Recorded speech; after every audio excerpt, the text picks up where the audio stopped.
It's Frank. Frank. Mr. Frank. I just want you to know, I think you're the best ever. In your neighborhood, there's a place so good. It's so nice to be at a store meant for me. The feeling of family, you have to agree. Wow, thanks, Fareway, Frank. Welcome to Fareway, your Fareway family.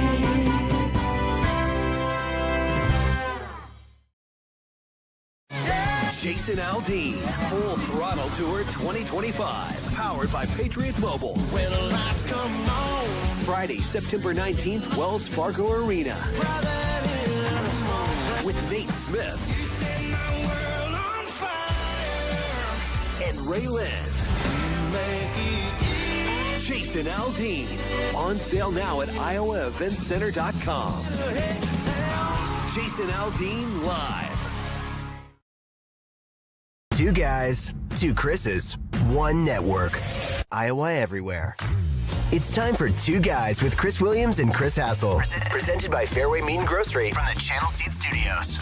Where? Everywhere. Live and always on demand at Iowa Everywhere.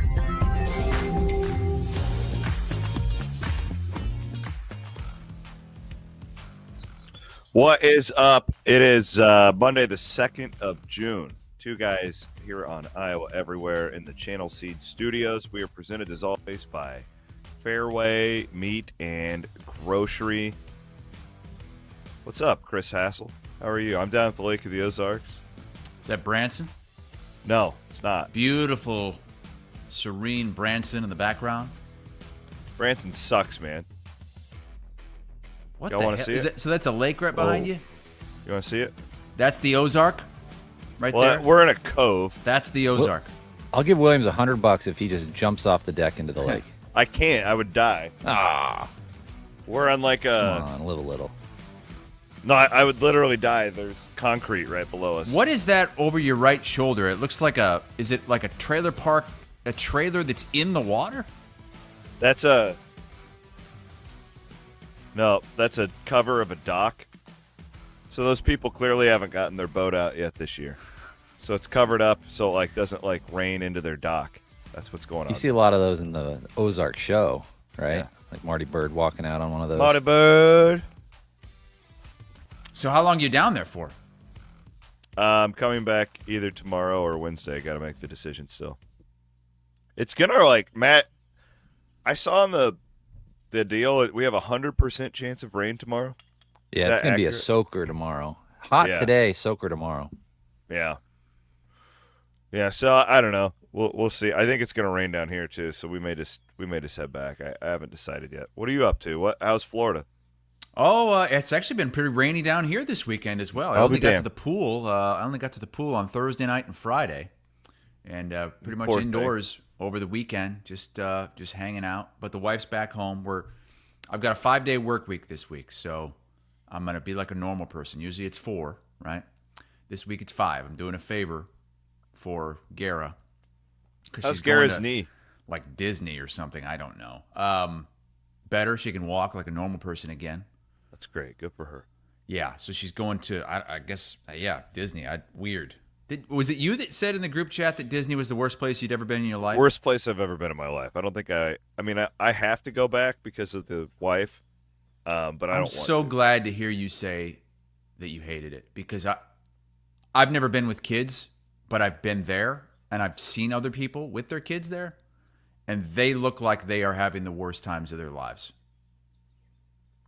And for the amount of money you have to spend. That's the problem. Like, there's so much cool shit you can do with money, right? When you travel, like, oh, I can go to this place and see something or whatever. The amount that they charge you at Disney, like, I could go on like 3 vacations. I don't know how a regular family, with a couple or 2 or 3 kids, how they can even convince themselves that it's worth it. Well, that's why you only do it like once, because then you learn. Well, it's in so many of these damn kids. They're in strollers. They're not going to remember that shit. No. The strollers. That's why I quit going to the Des Moines Farmers Market too. Because of the strollers? Yeah, there's too many of them.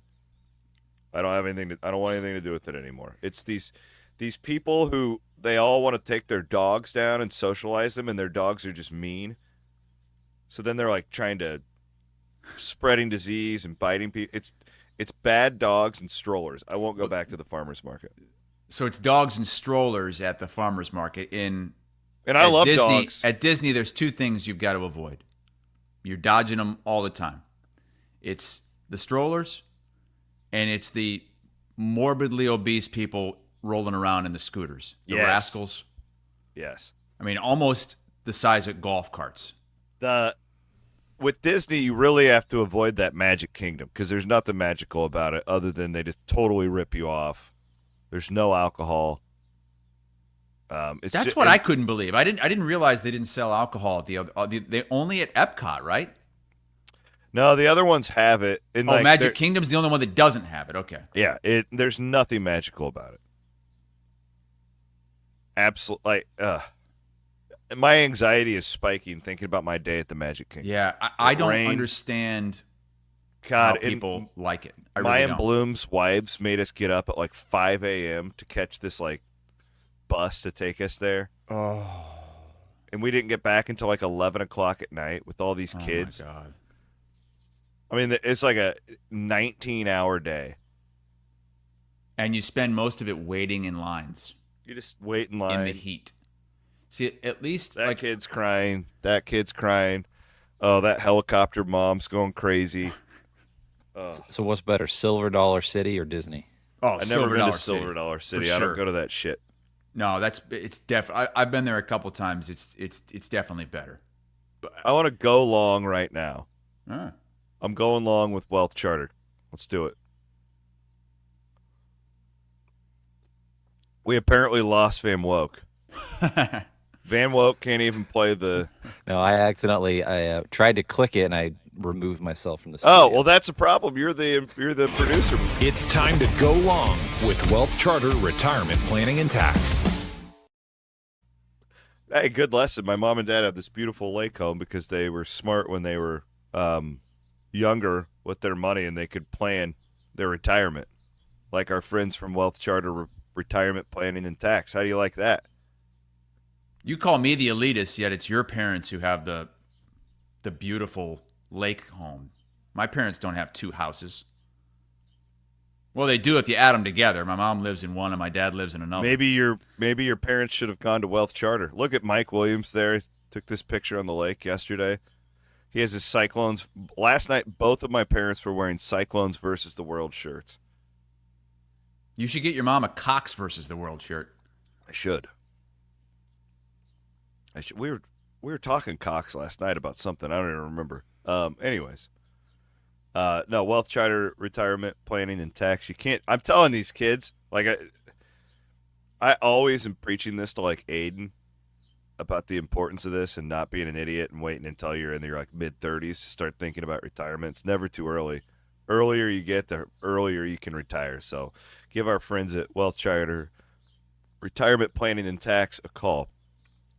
I'm tired of these strays from last week's show. I've caught on this because I come to the Lake of the Ozarks. I don't go to Branson. I will never go to Branson again the rest of my life.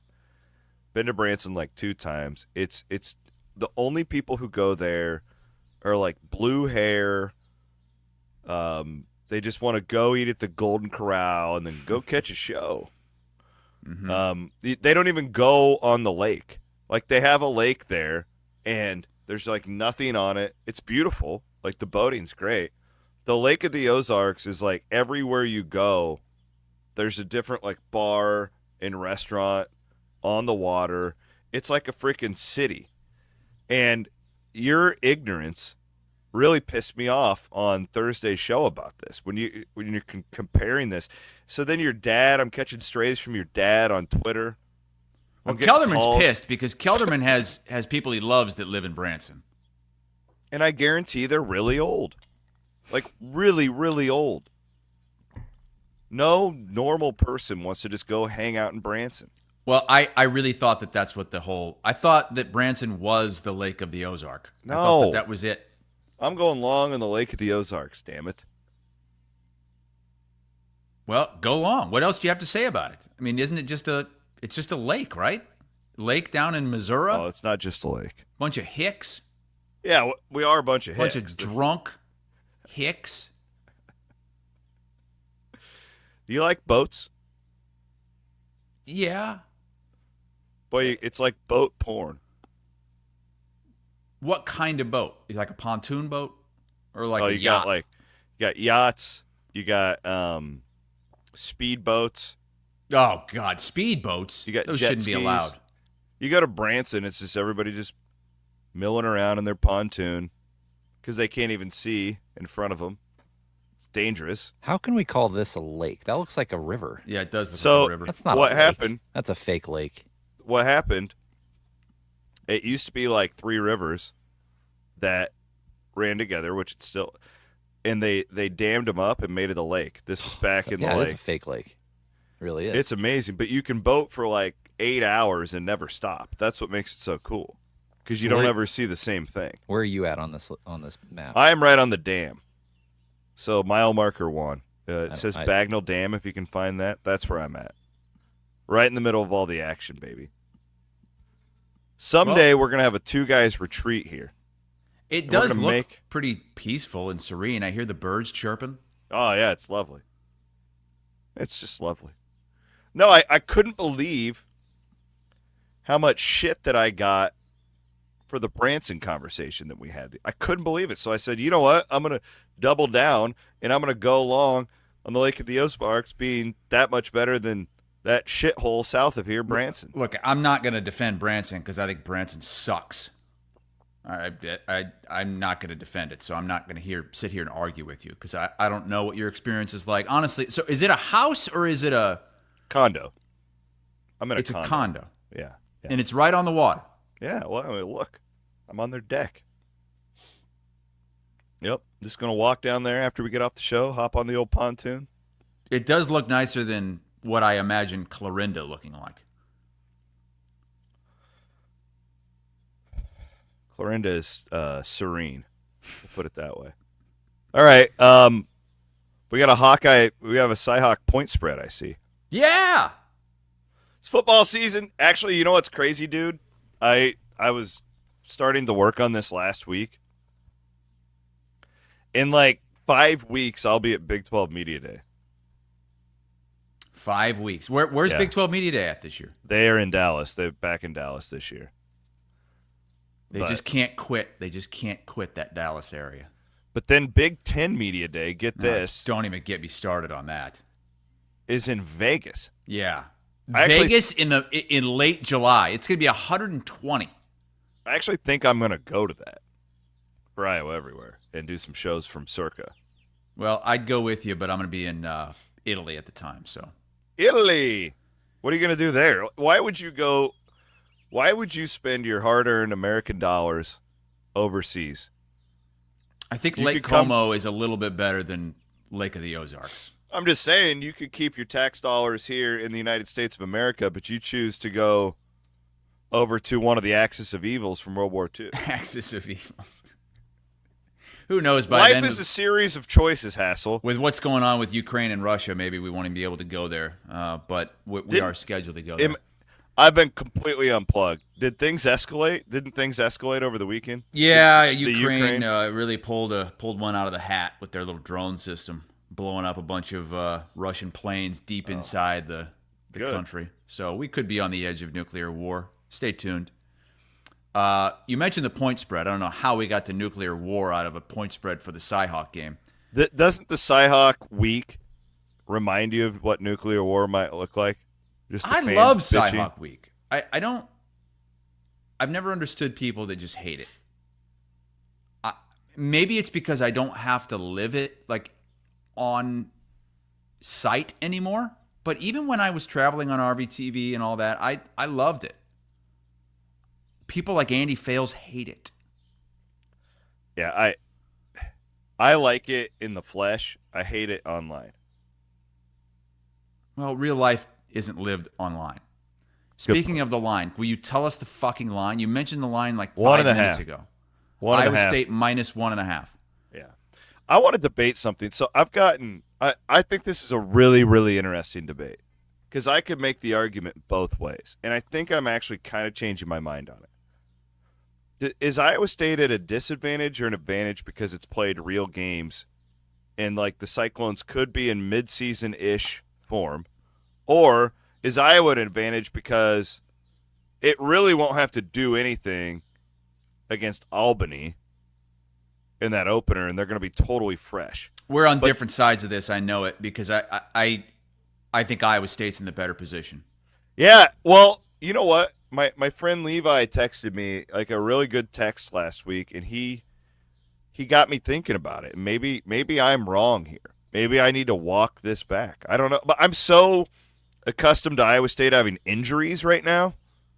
Right? Like last year, it's like the first series of the game, Caleb Bacon go. I'm just assuming half the team's going to be injured by the Iowa game. Let's hope that there aren't a bunch of injuries for Iowa State in the first two games. Let's just assume that Iowa State's going to be healthy going into the Cy-Hawk game. Iowa State will be in a better position because they will have already played a huge game against Kansas State in Ireland. Iowa, on the other hand, has all these new pieces, and they will have no huge game to get ready with.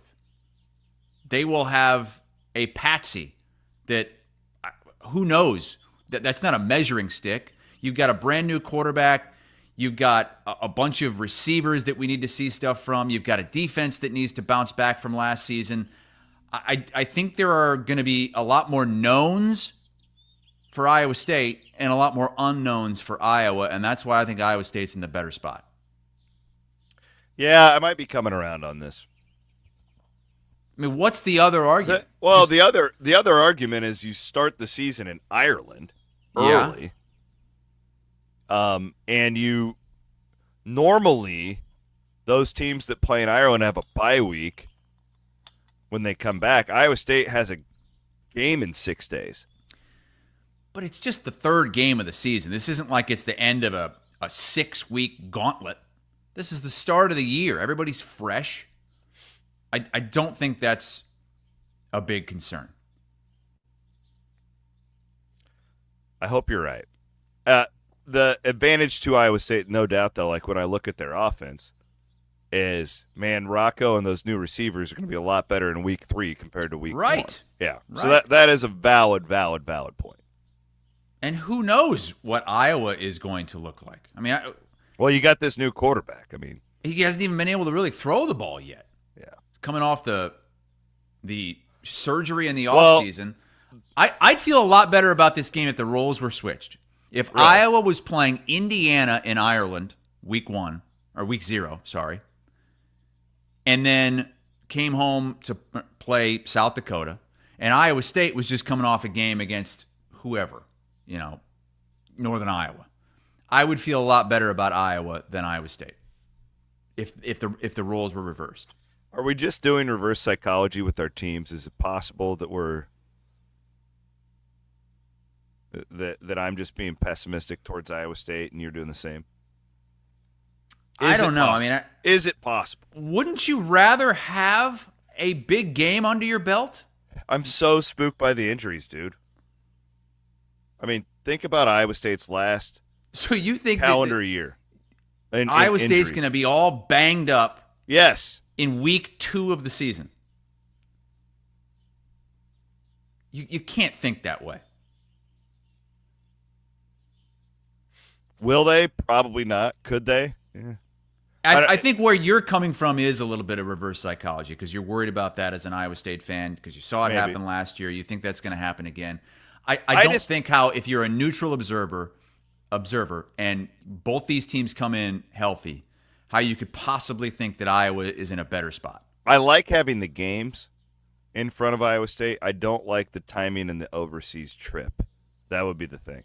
What about this? So the other thing, and this is just funny to me. I don't believe it's real, but Iowa State fans are really in their head about this big noon kickoff because of the game day curse that has been shoved upon Iowa State with any time at. But this is great. I'm really excited about this. That the Fox pregame show and all friend of the program, the Bear Felica, love him. Your friend of the program, Brady Quinn. Have you texted Brady Quinn about this? Are you guys going to make like a bet or something on this game? Well, he told me over the summer that this was likely and that he was hoping it would be the case. He hasn't been to Ames before. Look, I don't want to shit on anybody's parade, but this is out of necessity here. There's just no other games that week. That is a horrible week for football. There was no other choice. This isn't like, oh, wow, this is a real, the Cyhawk game. This isn't like game day a few years ago when it was top 10 teams or whatever, and they just had to be there. This was out of necessity. But they at the very same well time, could be 2 top 25 teams. Yeah, they could. Yeah, if Iowa State is able to win that game in Ireland, I think they could be. It will be. I will say that. Well, Iowa. Do you think Iowa's going to be ranked? I don't know. They'll be right on the edge. They're going to be right in the receiving votes category. Yeah. But at the same time, it doesn't matter. They're going to be there. That's going to be one of the marquee games of the weekend, and a lot of people will be taking notice. And I'm looking forward to seeing Caitlin Clark roll up on stage in her Iowa gear and be the big noon guest, because that's going to happen, or at least they're going to try. What about Eric Church? Ashton Kutcher. I don't know that I've seen Ashton Kutcher since he rolled up on that big black combine. I'm sorry. I swear to God, I don't watch these shows anymore. I don't watch any of these pregame shows. Do they do the guest picker too? Does Fox? I think they have a lot of. I don't know if it's necessarily a picker on Fox or if it's just they have guests on that have ties. I mean, I think this is a perfect scenario, all jokes aside, to get Tyrese Haliburton and maybe Caitlin Clark as well. I mean, you could they're tie friends. them both together. They're friends. Yeah, that's a great point. Has a chance to win an NBA championship. The problem is, I was looking at the schedule. Caitlin Clark she's still going to be in the regular season. I think she has a game on Friday and a game on Sunday. It's okay. Angel Reese can just carry she'll get all the ratings. What if they brought Angel Reese in there? God. Now, I mean, I think that Caitlin Clark, they're going to have to reach out. I think they reach out to Caitlin Clark and Tyrese Haliburton. Well, if you have Caitlin, you have to have Tyrese, because otherwise you're just taking a big dump on the front porch of Iowa State University. Fever plays Sunday, so they have an off day. They play Friday and Sunday. They play Friday in Chicago. So they have to probably overnighter. Yeah, I don't know how realistic that would be. Haliburton seems pretty realistic. And he's a big enough star now, I think that. Bring Niang up there, too. Not only is Haliburton a big enough star, but he loves wearing the Iowa State. He loves flying that flag. Like, if you check Tyrese's social media during football, like, he's locked into every Cyclone game. He's constantly coming back every chance that he gets. Like, yeah, I think that's a point. That's a part where you lean into it. Like, yes, go full. Oh, Matt says rivalry. John Haliburton. Let's go. Oh God, yes. Did you get imagine? Tyrese and John? Be epic. Oh, they always do some fun stuff with Big Noon, so I think that'll be good. All right. Quickly thank our friends at Freedom Tire, baby. We have a big promotion coming up with Freedom Tire. I'm just teasing it today. We're going to do something really cool with these guys where we're going to give some stuff away to our audience. That's coming up here in the next couple of weeks. But you can remember our friends at Freedom Tire for all of your service needs. Load up. The roads get hot. Those tires start to fade. Keep your family safe. Locally owned, our friends at Freedom Tire. Same with those dadgum Kaburskis. Matty Van Winks comes on the stream today bitching about his allergies because he has to mow his yard because those dadgum Kaburskis have made it so plush. Dude, I was looking at my lawn last night, just sitting out on the deck. Oh, it's never looked better thanks to those dadgum Kaburskis. Is it nice and are you like that guy in the promo video who's making love to his lawn? Van Wilk digs a hole and sticks his balls in there. Well, then I got the garden just dips right next his to the tip yard into a rabbit hole right now. Really loves dipping his tip into those rabbit holes, checking that rabbit oil. That feels like something RFK would do. Yeah. I don't know why we. Don't associate me with RFK, please. Yeah, there Sorry. he goes. Sorry about that, Van Woke. Apologize. Let's go. The kick times started to come out. It does feel like we're finally past the. Well, real quick, the whole SEC thing last week, and we'll do these kick times. They're not that interesting. Did you feel a little bit on a national scale, Chris? You're a better national because I am in the mix, right? Like I'm going on these Big 12 talk shows. Like I am not a macro guy when it comes to the college football thing because of my position. Didn't it feel a smidge at the end of last week of national people being like, well, this fucking sucks with what the SEC was saying? Did you feel that, or is it just me being hopeful? Well, I'm not sure what exactly you're referring to, but I know that it started going that way early on in the week. Like I think that a lot of national people were fed up with the SEC trying to tilt everything in their favor and really made a push to let people know that they were trying to get this 4-4-2-2-1 thing in. And then the SEC changed course a little bit, saying that they might actually prefer the 5+11, which is what the Big Ten does not want. So what I guess from the end of last week, what are you referring to as far as the I'm just saying push against the SEC? Media-wise, it just felt like it felt like people were being more vocal against this by the end of the week. Yeah, the more people talk. Like the shit that they were handing out, the packets and the information on the SEC and their schedule and how difficult it is and how they deserve more than every other conference because it's so tough. And all you have to do is say, you only play 8 conference games. You play an FCS team in November every year. And until we get past that, I don't think that they can win that argument. Like, go to a 9th game and then do whatever you want in the non-con, whatever.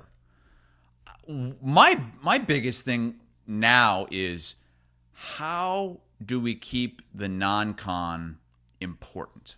Because I think with either structure, whether it's the 5+11, the 11 at large, or the auto bids, the 4-4-2-2-1, I think that either way, the non-con gets less important. It's obvious with the 4-4-2-2-1, right? Then you're making it all about what you do in conference, right? If you finish top 4 in the Big Ten or SEC, you're in. If you finish top 2 in the Big 12, you're in. With the 5+11, all of a sudden, what the SEC said earlier on in the week, what Greg Sankey said a week ago, that it feels like losses hurt more than wins help.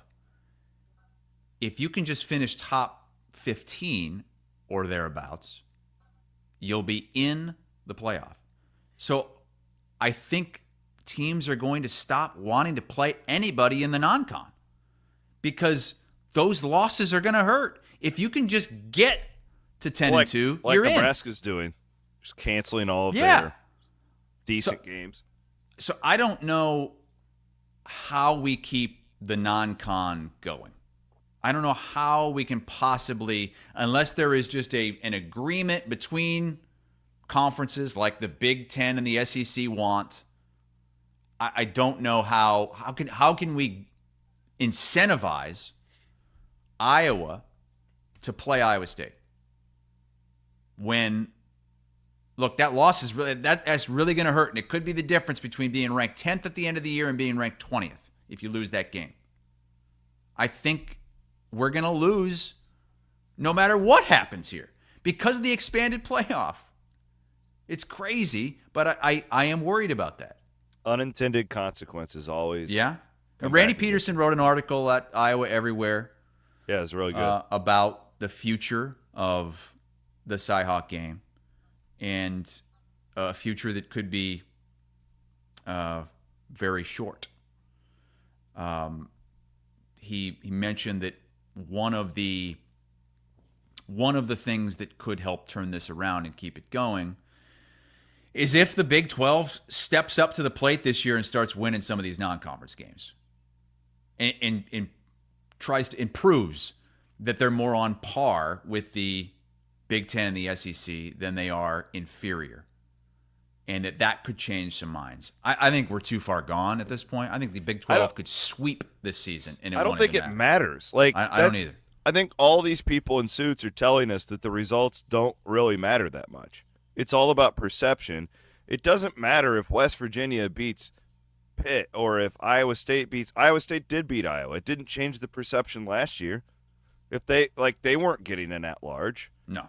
Right? Like, that's my point. Like, we can say that, but until the decision makers actually prove that it doesn't matter, because they already have their mind made up about these conferences. It doesn't matter what happens on the field most of the time. I hate saying that, but it's like last year when I kept fighting with all these Big 12 fans. Oh, we're going to get 2. No, you're not, because it's rigged.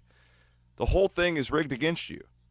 Like, the only way you're getting 2 is if you sign up for the 4-4-2-2-1 forward, and you're guaranteed 2. In this 5+11 thing or whatever, you're more often just going to get 1. Yeah, you are. But it still is more fair for everybody as a whole.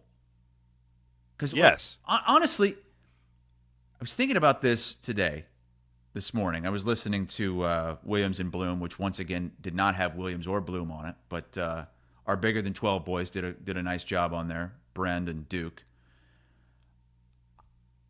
Do you want, say, in a bad season, do you want that guaranteed second spot where you might have like an unranked Big 12 team go into the playoff?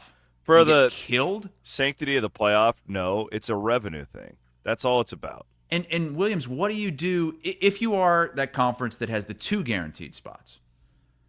What do you do? Like, how do you incentivize a Big 12 champion? If both of the teams are in as automatic qualifiers, why would you even play a Big 12 championship game? Well, those championship games are all a farce anyways. That's what makes them cool now, though, because they mean something. Like win and you're in the playoff. Right. Like Clemson last year. Like, that was cool, right? Mm-hmm. That was one of the best moments of the entire playoff system last year, was that ACC championship game. And the Big 12 championship game was the same way. Well, I like to forget that one. But, yes, to your point. Like, those created some of the best moments in the whole playoff, and they didn't actually happen in the playoff because that championship game actually meant something. The number one thing I'm against moving forward is the play-in games. I do not want to see the play-in games from a conference that gets 4 automatic bids.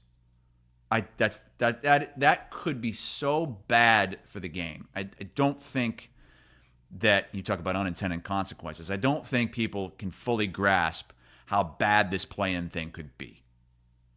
Because there will be seasons where that's going to be, you're going to have a team that goes 9-3 getting in over a team that went 11-1 because they won a 6-3 game. And the other thing, too, it's like, this is what's driving me the most crazy about all these conversations. You listen to all these podcasts, read the columns. It's so easy for fans and media to try and make a comparison to the NFL. Well, the NFL does it this way, and we love it. This is not the same thing. And like an 8-4 Iowa team is not the same thing as an NFL team getting a wild card. Like that 8-4 Iowa team, it might be a fine football team. I don't know. It ain't winning a playoff game against a really good team. Like, there's such a difference in the top 5 or the top 4 and the 16th team in college football. Mm-hmm. And we saw that last year with all of these blowouts in the first round. College football, Greg Sankey, Brett Yormark, whoever the Big Ten's guy is, he never even talks. He's not vocal at all. He's just pulling strings in the background like a mad scientist. They all need to get together, and we need to shake them up and tell them, don't try and be the NFL. Nobody wants this. I don't care that the NFL has, wild cards. Oh, it's going to be the Big Ten wild card round where the 6 seed goes against the 3. Nobody wants that. No. Nobody is asking for that. Well, James says in the comments, if the 4-4-2-2-1 goes through, because I said, you can't. What are you going to do with the championship game, 1 versus 2? Those two teams are already going to automatically qualify. What are we doing? He says, have a playing game between seed 2 and 3. Well, pull up the standings from last year. Yeah, this is the How problem. the hell are you going to do that? Yeah. How are you going to decide who's okay? So you're going to put who would it have been? Arizona State. Iowa State would have been in the playoff. Iowa State would have. I believe Iowa State had that tiebreaker because it was a 4-way tie. It was a 4-way tie, correct? Yeah. So it's going to one be of those teams wouldn't even get to play in the play-in game. Well, that team lost by 3 to this team in September, and therefore they get the playoff. So last year it would have been Arizona State 1 seed under what James was proposing.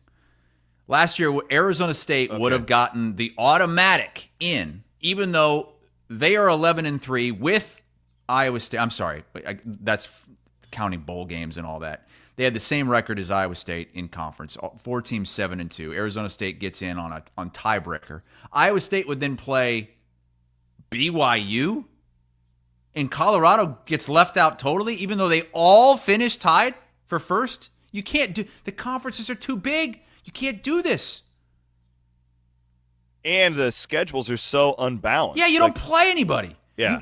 It ends up being where none of those teams played anybody, right? Other than, did BYU play Colorado? I think that was it.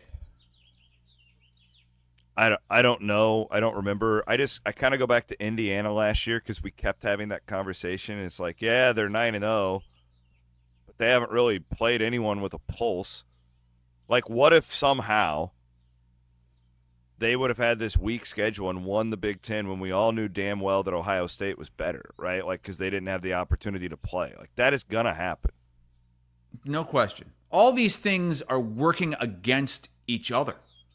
These huge conferences, these schedules where you just don't, you only play half the teams in that conference. And then you're trying to figure out, if you're the 1 seed, you're an automatic qualifier. If you're the 2 seed, you're in the play-in game. If you're the 6 seed, you get a chance to play your way in. Give me a break.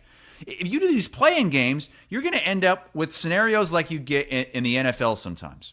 Which is not good. Where you might play Iowa and Nebraska could play Black Friday, already knowing that they're going to match up in the play-in game the week later. Wouldn't that Deacon Hill Iowa team have had a chance to make the playoff in this scenario? Yeah, I think so. But think about that. Because I think didn't they go 10-2? Yes. Even if you're like the biggest douchey Iowa fan burner account on Twitter, you have to admit that team had no business being in that conversation. Like, think about that. Like, no. These leagues are not deep enough, especially the Big Ten. Like that, it's just... That's the Big Ten's problem right now, is they are very top-heavy. They got 4 great programs. 4, maybe 5, yeah. You start getting to 6. Last year, Iowa was 6. Iowa was not good last year. That was a really disappointing team. You had Caleb Johnson, and that was it. And I truly don't believe either, and I might be proven wrong here, and the people in the Big 12 will tell me that because they're trying to do their old PR narrative, because they're trying to invoke fear in everybody that it's just going to be the SEC and the Big 10 and they're going to pull away. I truly believe, Chris, that in the current next 10 years, a lot of these.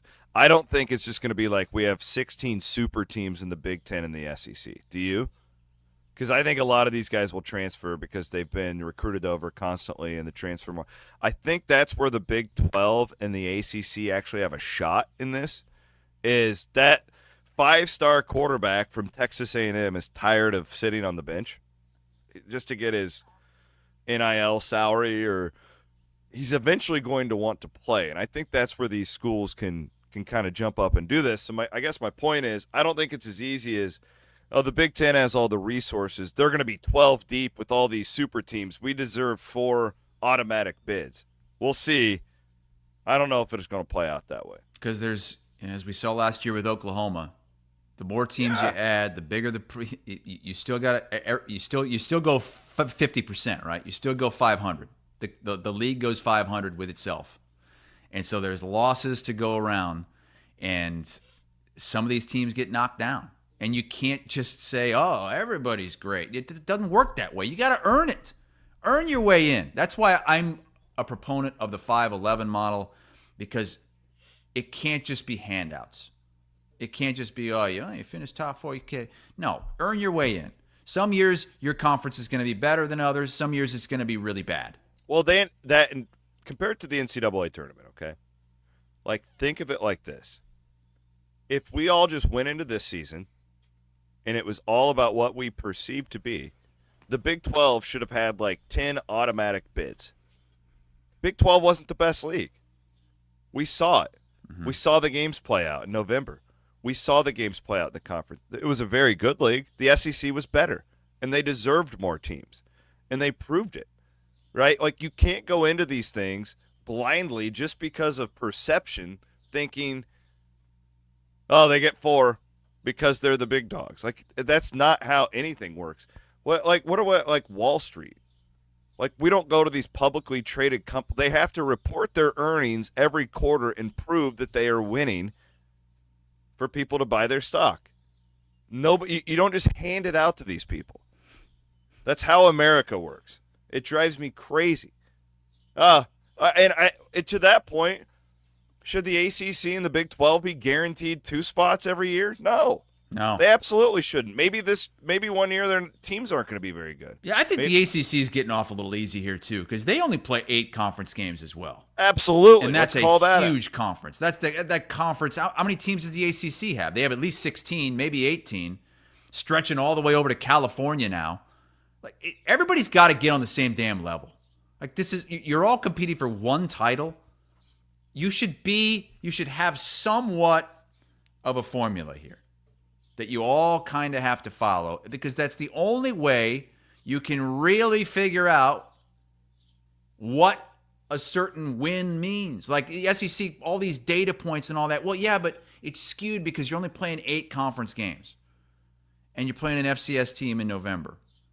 Who do you keep waving at? Matty Urban keeps filling up my coffee for me. Oh. Kind of him. You have your own little waiter there. That's pretty nice. Yeah, it's nice. He's good man. Now, God damn it, now my blood pressure's up. Well, we haven't gotten anything figured out. We had that, the House settlement still hasn't gone through. I don't know what the hell is going on with that. Well, the good we haven't thing figured out the playoff formula or however many games the SEC is going to play. I love a good tradition, though. We're trying to keep some traditions in college football. We have another Iowa men's basketball coach that is giving his son a scholarship. Is he? Is it a scholarship? I don't think it is. I saw he was signed. Maybe it's not a scholarship, but it's good to have Peyton McCullum on the team. Saw that over the weekend. Yeah, this is it's a tradition that goes back to Little Lick. But did Keno play?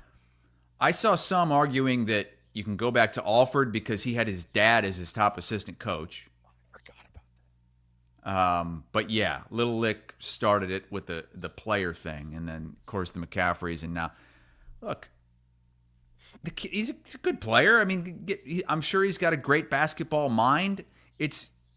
Okay? Lane says that it is a scholarship. That it's being reported by Pat Hardy that he is taking a scholarship. And I don't know if that has something to do with... well, for what it's worth, and I don't know what Ben is doing, but a lot of these coaches now are giving the 13th scholarship to a walk-on type of player who's good for scholarships culture. Are different than they used to be. You're right. Yeah, and it's like, but they're not getting paid. They're not on the payroll. They're just why do getting you have the scholarship. If it's your son and you're a university employee, doesn't he get in free anyway? I have no idea how that works. Like that. It doesn't work like that anymore? No, Why not? No. Maybe at private schools. I don't think state schools allow that. Okay. Well, regardless, again, I'm giving Ben McCullum every single benefit of the doubt. I guarantee Ben until McCullum he proves doesn't me wrong. He's a Missouri guy. I guarantee he doesn't hang out in Branson. Yeah, he was a northern Missouri I don't know, man. They keep signing Drake players in and McCullum's, and they did lose the guard from FIU that was supposed to be coming. I don't know what happened there, but I'm just going to assume that if anybody leaves or doesn't come, it's because McCullum says, I don't want you. Maybe this guy, well, I don't know. I don't know if he plays defense. Get the hell out of here. You know what? I can only trust my own blood. Son, join us. Let's turn this thing around. I am still 100% all in until I see something that proves me otherwise. Williams, it's the first day of practice for Iowa as well. They're on the court. I can just, like, in my mind hear the NBA on NBC music. This is the McCollum Hawkeyes take Carver Hawkeye Arena for the first time. It's going to be electric. Going to be electric. I thought that was fun. It is wild, the amount of players, coaches, sons. It is, and I'm pretty sure Keno was an assistant to Tom Davis as well. So who do we have to go back to? Lute Olson? Did Lute Olson have a kid on the team? Lute Olson's great nephew was a manager back in the day. This Iowa State list kind of made the rounds. The revenue list. You sent it to me. I hadn't even seen it. Yeah, this surprised me. The Big 12 schools released their data on the total revenue for fiscal year 24. And does this include donations, or is this just like it's all media? Revenue. It's grand total revenue. And topping the list was Kansas, $215 million. Iowa State, $101 million. Now, while that was up $8 million from the year before, they are last among all the full share schools. They're behind West Virginia and Kansas State and Utah and Arizona State and Oklahoma State and TCU. They're behind all of them. They're even behind BYU, who's at a half share right now. Why? Because last year was one of the best years in Iowa State athletics history. You have the second biggest stadium in the Big 12, which you sell out. You have a big basketball arena that you sell out. You even have great women's basketball attendance. That doesn't matter. Well, it all adds into it. But from a revenue standpoint, how can Iowa State be dead last among the full share schools? To be honest, Matt might have better insight into this than me, but I'll give you what I know over the last 20 years. It's just, one, the fan base is like kind of known to be cheap.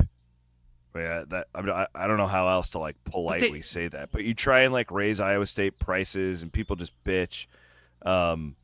Their donation levels have always been very low compared to peer like Big 8 schools back in the day. Like their Cyclone Club has always been smaller. The Alumni Association memberships were always smaller back in the day. It's just the way it's always been. You don't have all these rich people. You don't have doctors. You don't have lawyers. You don't have. It's just blue collar. What the hell does West Virginia have? They have more rich people, frankly. Do they? West Virginia's like the top end rich people, poorest state in the country. So I don't know all of this, Chris. I'm just guessing based on my 20 years of talking with people. I need to drum this down because this is a really interesting stat. What do you got, Maddie? So this guy that releases all these, Jeff Fuller, I think he's like just like a business analyst. So he pulls in a bunch of data, and it sounds like this EADA, grand total revenue that he pulls. It's like the schools have to participate in it. So like the numbers might not be completely accurate from top to bottom, but this would not include any NIL, I would guess, too. No, right? And it's like, so Kansas way up there, they just went through a huge fundraising campaign for their new stadium. So that's why they're like way above for some reason. But aren't they also spending a bunch of money on that stadium? Probably. I mean, we're not showing it. But this is just revenue. I don't know if they account like how much you've spent too. So some things to keep in mind. I do think that there's probably more to this list without having dug into it than just black and white, like this is the raw numbers, this is what it'll be next year. But this is what Iowa State has always been up against. Now, the good thing, and this is what I've said for, 2 years now, is, okay, let's say Kansas isn't going to be there. Let's say trim them off because of what Matt's talking about with their stadium thing. Let's say the top end is 150, Iowa State's at 100. The low end is at 90. Man, it used to be the top end was at 300 and you're at 100, right? Like, so at least you're in the ballpark. Yeah, I know, but in this new Big 12, I felt like this is more BYU is going to be at the top. I BYU, like, they're going to the Tech top. Too is those two. They've got donors, but it also shows, man, what a great job Iowa State does with what little I guess they have. Absolutely, great point. Because I think this list would surprise a lot of people. Now they might fall further down this list next year because next year, Williams, all the other schools get a full share. Correct? Yes, I believe it's next year. Yeah. All right, that's so, the other thing too that most people don't understand. What's this, Van Wilk? This is so the guy that released these numbers basically said. So someone asked, "How reliable do you find these figures?" He said, "It's definitely not as detailed or informative as the public school data gathered and released by Sportico USA Today." He says the only figure he really puts much stock into is that grand total revenue. So, like you're saying, Williams, like the donations and stuff that come in might not be factored into this as much, or. This isn't perfect, but it. Yeah. The other thing I don't think most just casual fans realize, and I don't expect you to. This is inside baseball crap. But when the Big 12, and they had to take the Pac-12 schools, well, they had to give up like $8 million a year in their television revenue to pay those schools, and then on top of that, the Big Ten and the SEC went and changed the playoff format, so that stole like another 7 or 8. So they're on like a $14 million a year deficit. All these schools are right now compared to what they were planning on. So there's even more to it than, oh, you're doing more with less. They're also having to negate a $14 million deficit that they weren't planning on. So it's really dire. He's still making a lot of money, but man, they've had to really get creative in the last few years. That just surprised me. For as engaged the Iowa State fans have never been more engaged. The athletic department has never been better. The big sports have never had more success. You've never had a conference where you can see everyone else as a peer as opposed to looking all the way up at Texas and Oklahoma.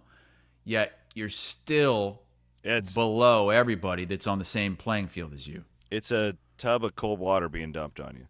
That's for sure when you see the numbers like that. Let's do real quick on Haliburton, and then we want to do our triple B, and then Maddie's got to get out of here at a hard time today. Tyrese Haliburton, I was reading a piece in the New York Times last night about him becoming like this huge villain to New York over the weekend and just how he was able to do it with his swagger and his smile and all that stuff. This has been a lot of fun to watch. Tyrese is just he's a good dude. Like the guy in the New York Times wrote, like, he's easy to hate, but if you actually talk to him, he's impossible not to love, I think is the way that Haliburton was described. And it's made me interested in the NBA playoffs, which is, I didn't know that was possible at this point. Well, I think a lot of the country is saying the opposite. They're going to not tune in to, this is going to be one of the lowest rated finals of all time. Yeah. Because you have two of the smallest markets in sports. I saw, I think it was article on CBS Sports. Indianapolis ranks number 25 among U.S. cities in television size, market size. Oklahoma City is 47. That's like a college market, Oklahoma City. Yeah. I mean, Des Moines is about 65 or so. Yeah. It's the last time we saw a small market matchup like this, according to CBS, 1971, when the Milwaukee Bucks swept the Baltimore Bullets. So not only is it small markets, it's expected to be a rout. This is one of the most lopsided finals in history when you look at the odds as well. Is the Paul George trade with Oklahoma City I was looking at this last night. Matt, pull that trade up if you can. The Paul George trade. Is it fair to put that in the Herschel Walker conversations as far as like horrible trades in the history of sports? It's pretty bad. They got SGA and they like 5 first-round picks as well. They still have 2 first-round picks coming, dude. Still more to come. They have 2 first-round picks in the next 2 years. And that's one of the reasons they are so deep and one of the reasons why they are such a favorite. Thunder are minus 800 to win the championship. Minus 800. So you can get the Pacers at like 6 or 7 to 1 here. Shay asks, do you think Haliburton hates the NBA for not giving him the Eastern Conference Finals MVP? Did you see that? No, I didn't. They were announcing the Eastern Conference Finals MVP, and Haliburton was pointed at himself, ready to step up and take it, and they announced Pascal Siakam. Wow, I didn't see that part. It was like a 5-4 vote split among the media. Crazy. Media. Yeah, the Paul George trade. So it's Shai Gilgeous. It was like how many first round picks? 1, 2, 3, 4, 7 first round. Oh, okay. Well, that were it's insane, total, but still. Wow. For Paul George, he wasn't even the best player on the Clippers. Yeah, Clippers haven't done anything with him and Kawhi, really. No. And Paul George was on the Pacers for a while. Yeah. Like he's the one that's been around. It's freaking crazy. You know? Like we don't. Like, if they win a couple of championships, that's got to be right there with the Herschel Walker trade. Isn't that the trade we always go to as, like, the worst trade in our lives? Yeah. What about the Kings trading Haliburton? Yeah. I mean, that's right there. Yeah. What the hell were they doing? Haliburton had a good comment on that afterwards, saying that he was just so happy to be able to bring the Pacers to the NBA Finals because he felt like they were really the only team that believed in him. Like he was not a star in Sacramento. No. But for whatever reason, Pacers trade for him and something clicked immediately. Triple B, let's fire it up, baby. Bigger, better, bolder. Built by Kelderman Manufacturing.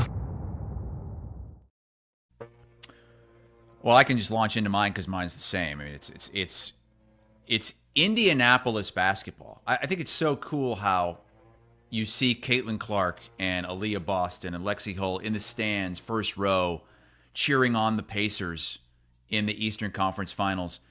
And you see Haliburton in the stands for Fever games as well.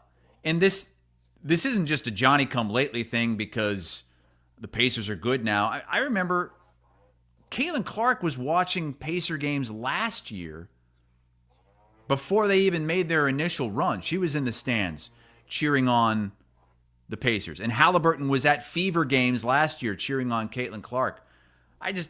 You don't really see that elsewhere. I think that's cool. It's unique. And it is cool. It kind of speaks to the small town vibe that you get in Indianapolis where everybody's just kind of pulling for everybody. And let's not forget how big basketball is in that state. Like maybe not professional basketball, but high school, college. I mean, basketball is huge in Indiana. Did you hear Rick Carlisle after they won the other night? No. He said something like, well, basketball is just another sport in 49 other states. In Indiana, we're number one or something like that. Mm-hmm. So, Very cool. I'll go quick. We don't have time to do everything I was going to with this, but I was going to play a Jack Nicklaus sounder. So Scottie Scheffler won the Memorial yesterday, which is like Jack Nicklaus's tournament. And Nicklaus went on this like 2-minute rant.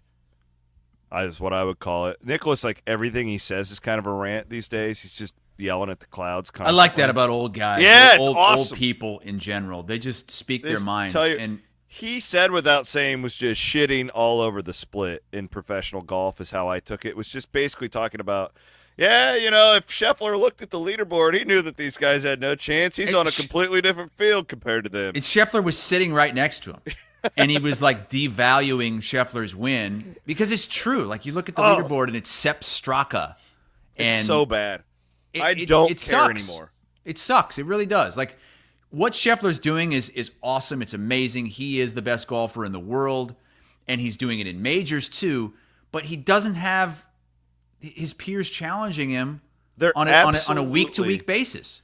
Whatever happens in the next 50 years, there absolutely has to be an asterisk next to this run. Yeah. Like it's only about majors now. That's it. Well, you compare it to like what Tiger did. Well, like a little bit different because he was changing the game as he went, and like the competition wasn't as good at the beginning as it was at the end. But God, like he's going up against Phil, Rory, Sergio, like all Ernie Els back in the day, like real DJ golfers. Singh, yeah. Yeah. And Scheffler's great. It's not his fault. Would love to seen him in that era. But this split sucks, and I'm tired of it. Maddie, who you got? Well, it's horns down, birds up, baby. What? You see this? UTSA? No. College baseball over the weekend. I don't watch college baseball. UTSA went into Austin and knocked out the number 2 ranked Texas Longhorns on their own turf. Is that the NCAA tournament or what? Yeah, what it's the regionals right now of college so baseball. Texas is done then. Texas is gone, baby. Yeah, it's UTSA crazy. onto the super regionals. And unbelievable. And Wright State beat the number 1 overall seed Vanderbilt. Yes. In Suck it, Vandy. SEC. What was Suck the it. circa line on that? I do know actually Wright State was plus 420 going into that game to win outright. Wow. So yeah.